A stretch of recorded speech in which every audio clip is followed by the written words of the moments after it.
So it's a kind of a bizarre industry to get into. So how did you find this? We stumbled in there. I basically came from the punk scene in 78, 79, right? And one of my friends was one of the starters, basically, of the underground shows over here in like 79, 80s. Where did you grow up? Where was Berlin. Berlin. Always Berlin, Always West Berlin, yeah. 78, 79, you find punk rock. Yes, because I grew up with like the first wave of like hooligans and punks. It's all my neighbors, in the projects where we grew up. So I was a kid. I was a young kid at that time. Like how old? 12, 11, right? But I was almost the same size. So, and they always took me with them. Right. It was a different time. I mean, the 70s was the time where we've been more free. You could go to shows or cinemas. You can't anymore. You have to show an ID. Back in the days, 10 years, you go and watching zombie movies in the cinema, So, and I grew up with them. So they showed me basically the songs, I hear the music, and I came already from Sway, Sweet, Slade, T-Rex. We had already the music. We had the live atmosphere. We had the students' demonstrations in the 60s. So you're grown up between that sound and the energy and the politic. So, and then became overnight this punk thing, and for us as kids, it was like, that's it, that's us, that's our time. We do it. What were those initial bands? Sex Pistols, Clash, The Damned, Chem 69, the first row. I mean, when I got the Sex Pistols first, I just listened to 24 hours before I go to school. I didn't sleep even the whole night. Just put it on. You know what I mean? Cut all my hair, because at that time it was still the glam time. You had long hair. You wanted to look like Sweet or T-Rex or Black Sabbath, right? So overnight I took a scissor because, hey, do it yourself, right? I heard it already. So I cut just my hair off like I think like a punk rocker should look. My mom got a heart attack in the next morning. Opened the door and the whole place was wrecked because Pistols made me wrecking everything, you know what I mean? And punk was born, basically, you know what I mean? Difficult time. And you've been so young anyway, at that time anyway. A lot of people say that it's the time when punk still was dangerous and not a trend. A friend of mine just came out of jail and was punk infected in jail. He came over from the political side. And when he came out, he said, so we squat a place and we do punk shows. We build our own thing, right? And he did. I was not involved in this. I was around it. I mean, it was like the 70s already, but the 80s was very strong. People just squatted houses, buildings, apartments. That were abandoned? Yes. And the whole point was we have like this politics we still have. You know what I mean? That people like getting houses, that try to wreck them to get money from the government, making even more money, rising the prices. And back in the days was the same game. But back in the days, the generation, they squatted the places. They said, no, you're not making your luxury buildings. We repair it and it's ours. That brought a lot of problems with the police right away. But we had in Berlin like times, where there was almost 200 buildings squatted. So there was no chance anymore to get the people out. So when people would go in and squat something, it wasn't legal, but it wasn't quite illegal either, right? It was full illegal. It was fully illegal. Fully illegal. Then how could they not get you guys out? Well, first of all, they have to find out it is. And second, the most important, there has to be somebody who gives the police a record and says, hey, I want my building back. Right. Or I want the room back. So most of the time, these people don't even know it's squatted. Because, they're far away, some banking, whatever, with like 3-4 different connections through certain islands.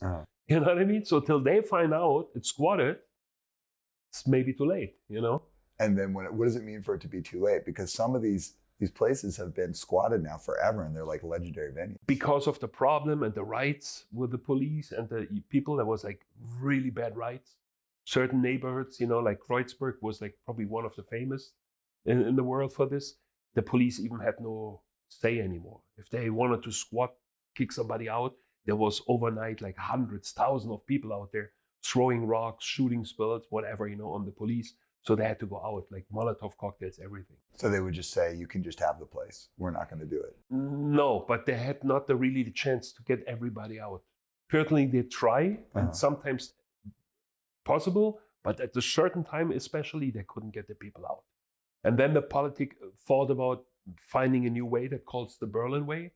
And that means they're meeting with squatters and they try to get the problem out of the political problem, and they legalized it. That means they made contracts with the squatters. If they got the building as it has to by German law, in correct version, with toilets, baths, electricity, whatever, they get it, you know. All right, so you and your friends, or your friend goes and squats a place and gets things No, going. he squatted a place. He squatted a place. He said, this is very good for club shows, 500 capacity. Oh, no, it was not even 500. I think it was like 300 or something, 350. Uh-huh. You know, the first place he did, and they just squatted and said, we do shows here. This is our place now. We call it KZ36, and we do the shows. Amazing. Yeah. All right, so that's your intro into it. Then what happens? Since, like I said, I grew up with the people who've been a little bit in the first row, and the ones who, for some people, maybe the troublemakers, he thought the best would be getting me on the door on shows. My friend circle is not the problem for him anymore. And it worked. He told me this like probably 10 years later. You know, we're still friends, we're still talking, we're still doing business. He went to be one of the biggest, like in the music industry, I think, for years, you know, for every kind of music. And we're still working on certain projects together. Amazing. After all the years. Yeah. So you and your friends were kind of the issues, like you were kind of the troublemakers a little bit, and he was smart enough to say, what if I just make you guys security? No, just me. Just the other people didn't care. He was even too afraid to talk. So he makes you But security. I was hanging there. I was a young kid. I liked the music. I like somebody's doing something, you know? Yeah. So he said, like, didn't you want to do security on my show in front of you? He was like, yeah, hell yeah. And then I get money for it? Great. all the problems go away because you're doing security. Kind of, yeah. Yeah, okay. You're involved. Like this is just your entry point of kind of being involved in music, and then what happens? In the punk rock music, yes. Yeah. Well, and then basically we saw the problem, what we all saw. Like whenever punk was successful at a certain time, the bands had to make a decision because they couldn't make a living from what it was organized. And they went to the industry. We had, it was Generation X, Billy Idol, Clash, whatever, right? And the next wave in the 80s, when we basically started getting into it, was the same problem. All the English punk bands started to going into the metal, broke up or playing metal music, you know, Discharge, perfect example, you know? So that was very difficult because we thought like, you know what, this what we're thinking is our life. And we want to change the world to a better place.